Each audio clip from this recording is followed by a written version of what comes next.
All right. Good morning, everybody. Welcome to the Bytes of Innovation webinar on May 5th, Thursday. And today we have with us Marcel Wassink. And the Bytes of Innovation webinar usually is hosted by Marcel Wassink and Aline Lutz, our co-founder and medical director. But today we have Shen Wang, me, myself, the partnerships lead, and Kemi Liang, our design lead here with us, co-hosting. In 2 weeks for the next one on May 19th, Martin and Aline will be back co-hosting this. So don't worry, this is only the one time you guys will see us. And a little bit about the webinar. We will be deep diving into the future of medicine. Usually we invite renowned researchers, physicians, investors, and lawyers to the webinar, and it happens bi-weekly on Thursdays. The format will be 15 minutes of presentation, followed by 10 minutes of Q&A. And participants, you guys are more than welcome to leave your questions in the chat, say it out loud at the end of the Q&A session, whatever it is that's comfortable, and a little bit about Marcel. Hi, everyone. I'm really happy to introduce Marcel. So Marcel Wassink is originally from, he completed an MSc in math and computer science with an MBA in healthcare IT. He's a CEO of Philips Speech Recognition Services, which he built from scratch and sold to Nuance Communications for 100 million. So as a small startup, we're very impressed and very excited about that. He co-founded multiple others, including Telecats, Interactive Voice Response and Speech Technology, National Decision Support Company, which is clinical decision support, and SuperRevent, a professional conference app technology, and NLC, European Health Tech Venture Builder. He's currently the Chief Commercial Officer at ContextFlow. Today, he's going to share his experiences of launching several startups. So that we're super happy to have you, and I will let you share your own screen right here. Okay, can you give me the here? Yeah. Thanks everyone sorry about that. Thanks everyone for joining this call. Really appreciate your time spent with me. I'm going to share learnings. I'd rather make this very interactive because I mean there's so much to learn, and I'm still learning every day. So let's see if we can make this short and have a discussion. So some of my experiences, as you can see, are in different industries, including clean energy, the events industry, and in call centers, but mainly in health tech. And it was already mentioned in the introduction, you know, that those companies. So I'm not gonna say much about them. I will later on give you a quick case study on Philips Speech, how we did it.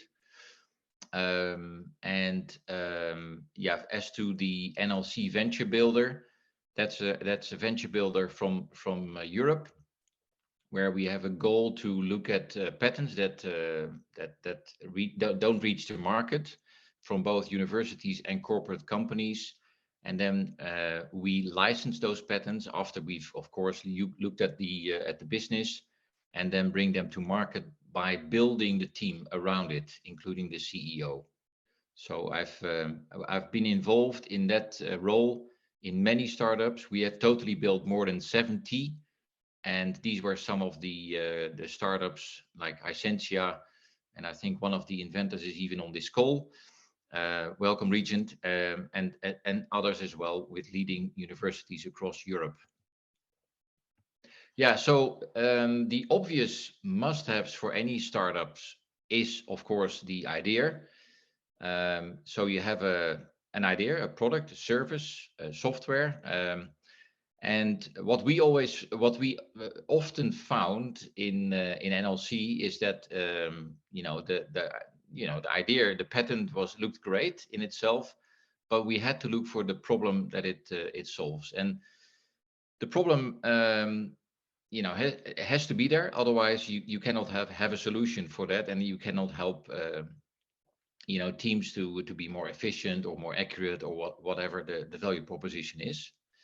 And it needs to be quite unique. Now, to anyone who wants to start with such an idea, don't think that your idea is unique, because there's a lot of people in the world, a lot of very intelligent people in the world, and ideas are always around, same ideas.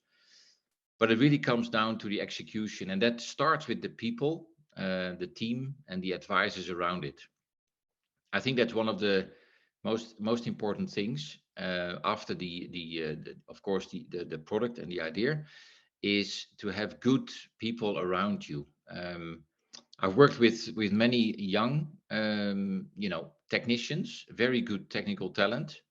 But what is really important as well is that you have access to whatever user you are targeting, and to really test your value proposition early on. So, and then of course you need co-believers, you need loyal friends, if you will, who have a joint mission and who have great skills, both commercial, operational, technical, and also regulatory, very important in health tech, and with the same values. I think it's very important that this foundation stands. Otherwise, things can go wrong when the going gets tough, and it will get tough at some point. It's never a smooth ride. And of course, you need money. In Europe, there's opportunity for grants, angels. Venture capital is often a little bit later in the cycle, in the time of a startup. And as I said before, access to market. Very important to check assumptions even before you start building anything big time. Talk with people. There's a great book, The Lean Startup. It's build, measure, learn. So you start out, with a PowerPoint presentation, if you will, and then you get feedback, you learn, and you start building the solution, and keep on doing that cycle. And the cycles will be smaller and smaller until you get it right. And then you work towards the total solution. I will explain in a second why the total solution is so much more important than just the technology. And then if you have all that in place, everything is simple. You just need stamina. And I'm saying that a bit cynical, but if everything fits, often you still see teams, giving up after a couple of years, because it takes time, and especially in healthcare, it takes really a long time. Recently, Kiki van Leeuwen from AI for Radiology, which is a great site where you can see all AI for radiology products, she had a quote saying it takes at least 4 years to bring a health tech product to market. And I think that's correct. I mean, it's probably even longer if you're not careful.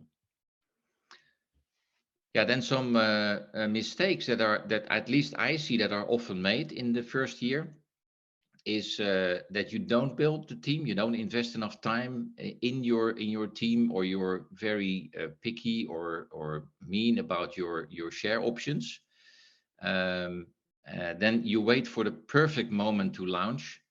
In other words, you don't talk to people. You keep making a solution. You try to make it perfect, and then you launch it, and only to find that you're really missing the boat, or you're missing the point. So and thinking you know it all. So of course, you have to have some sort of self-confidence, but being stubborn and thinking you know it all is wrong, because it is a very broad activity, especially in health tech, bringing a product to market. And you need a lot of disciplines and advisors around you to get it right. And then the other mistake, which is an interesting one in my view, is that you win the first couple of contracts, or you get it installed in some really good sites, and then you think your business will take off instantly. And this is a mistake that people often made. And I'm still holding on to crossing the chasm, which is a strategy, if you will. It's from the 90s. It's from Professor Moore, Jeffrey Moore. It's a great book. To look, and I will say more about this. Now, really, the gist of it is that you have a early innovator group and an early majority group, and the early innovator group is having a certain buying behavior. So crossing the chasm is all about buying behavior, and what you see in the buying behavior of, let's say, the green group, which is the early majority, which you have to get to if you want to be successful, that buying behavior is totally different, even contrary to the buying behavior of the early innovators on the left. So the early innovators are prepared to spend time with you and to really play with the solution, which is not perfect. Whereas the green people, the early majority people, are not at all prepared to play with your solution. And they want to have a solution that really works and that is proven to work, ideally with a peer in the same segment, which means, like in Europe, for instance, if you want to sell to private radiologists, you at best have another private radiologist in Germany, so not in France, but in Germany, that has this solution working, has a proven benefit, preferably quantitatively, and then you can start to grow the user base.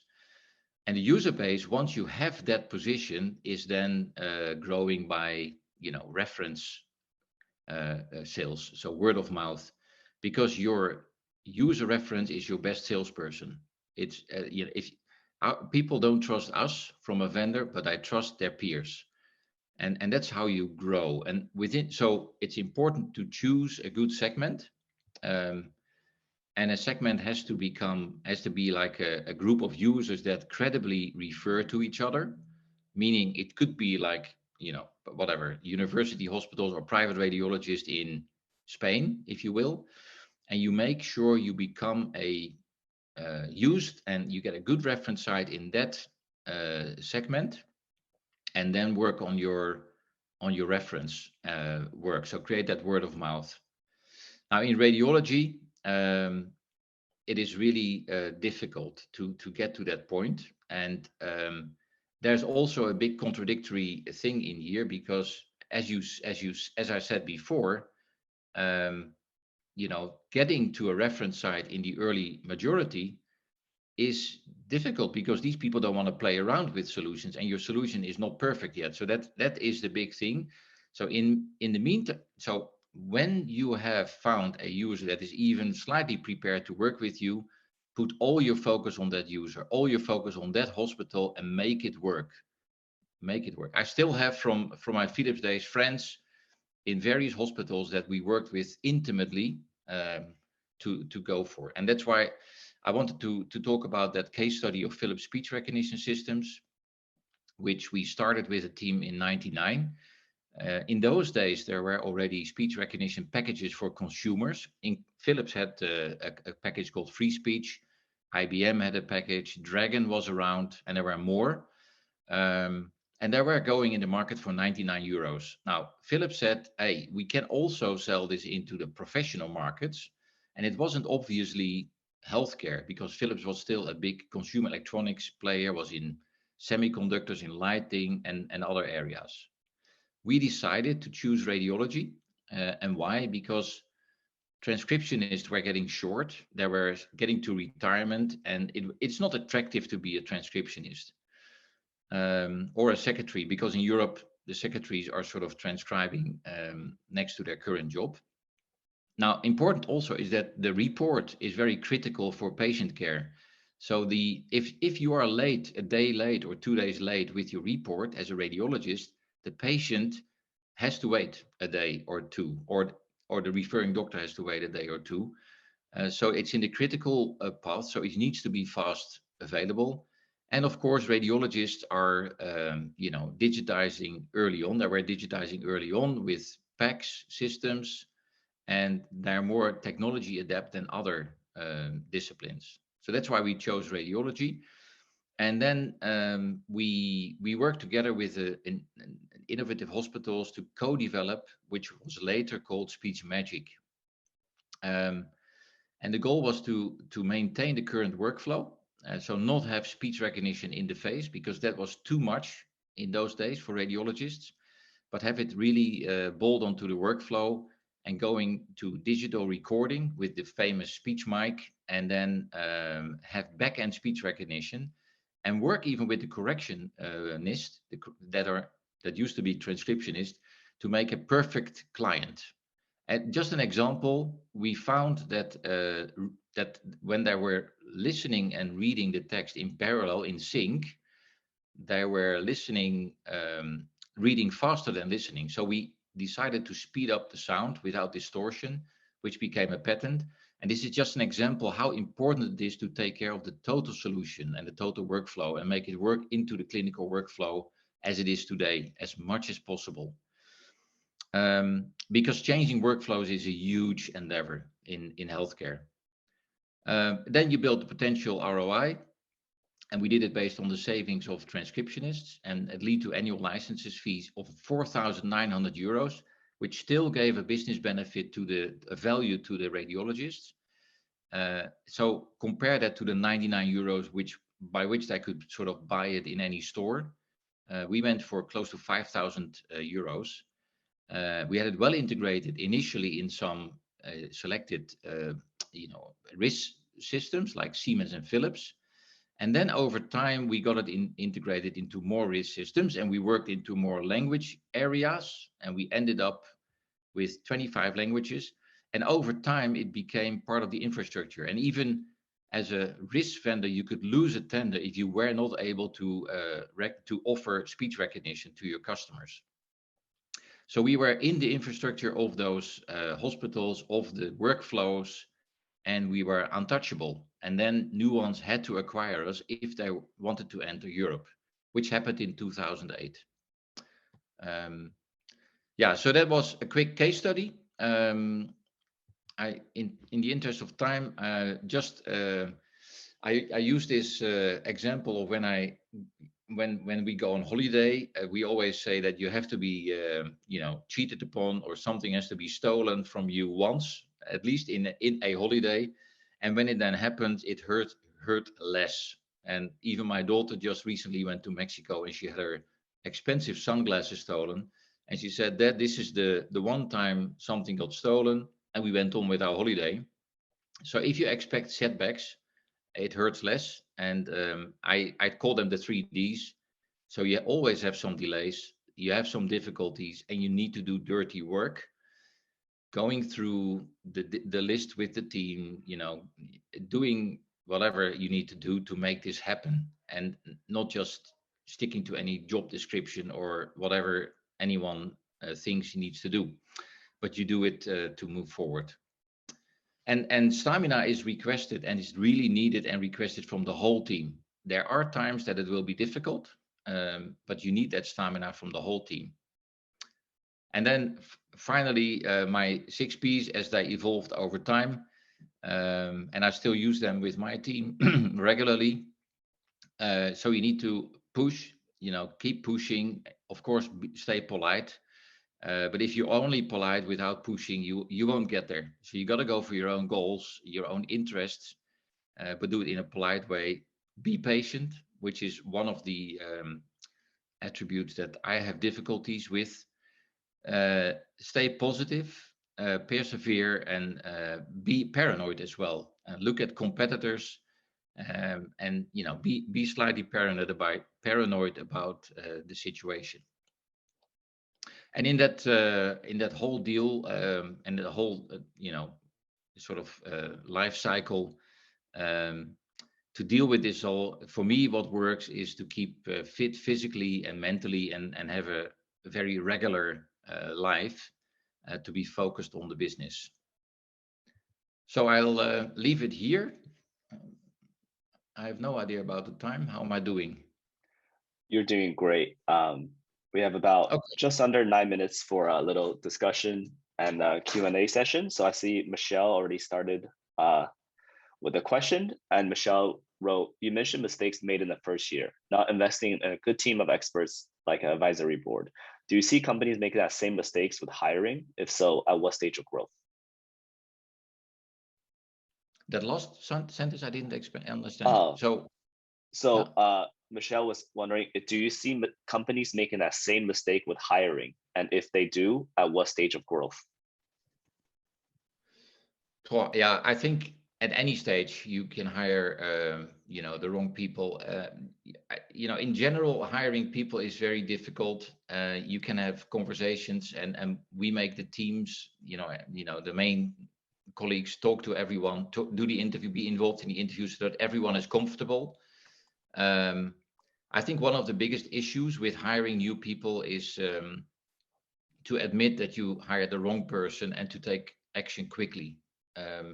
Because you tend to think that if something is not right, you tend to think we'll sort it out later. But it's often not the case. And in my view, you better than take action. It hurts a lot. It's very difficult to do, but it's for your own sake, because you're going to spend a lot of time with a person that doesn't fit in the team or doesn't comply with your values, if you will, and you better take action immediately, even though it's very difficult to do. Yeah. Is that answering your question, Michelle? Yes, thank you. Okay, thanks. Yeah. And I know Darcy has a question, but just quickly jumping off of that point, I had a quick question for you, Marcel, from myself, is when you're looking at an advisory board, what kind of composition are you looking for? Is it experts in your area? Is it experts across the board that will help you grow? Yeah, I'm always looking for different advisors in the areas that you need them for. So you want to have good advisors on the technology side, and you want to have top people, but also on the networking side, and also to give you credibility, right? So as a company, so these are, if you will, the sort of the faces you can put on your website that give you credibility. We work with all across those people, and we try to get top people on board.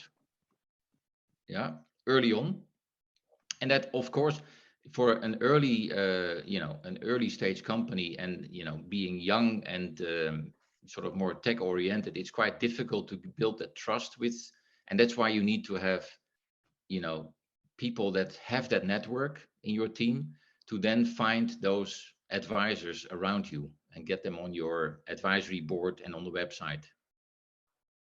Yeah. Very nice. Up next, we have a question from Darcy. Do you have an example of an idea that looked good on paper but didn't get executed well?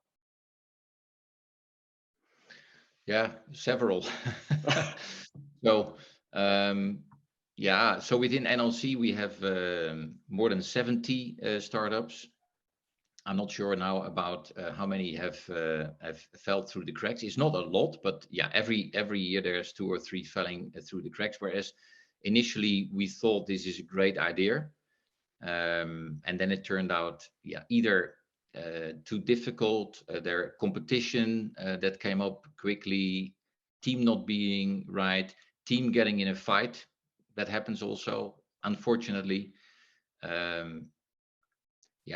I mean, it may be a long story, but I can also tell you about some inventions that I saw that looked great and that we at the end didn't execute into a startup. So, but I don't think we have time for that now, because those are pretty long stories. Absolutely. Yeah. And we have a couple more questions from our teammates. One is from Matt. What was the accuracy of the speech recognition back then? Even today, I see my wife having to use corrections in her voice to text medical transcription. Yeah, I like that a lot, because in the early market you also see how important people put the importance people put on recognition rate, for instance, and it's very similar now with AI, right? There's a lot of talk about accuracy. We experienced that even though accuracy in AI or recognition rate wasn't so important. And what was much more important is the efficiency of the whole workflow, right? So, even so, that because we became like a market leader over time, and we were not always ahead in terms of accuracy of the speech recognition, but because Siemens and then Philips and GE were well integrated, they told us that hey, there is now a new speech engine. It looks much more accurate.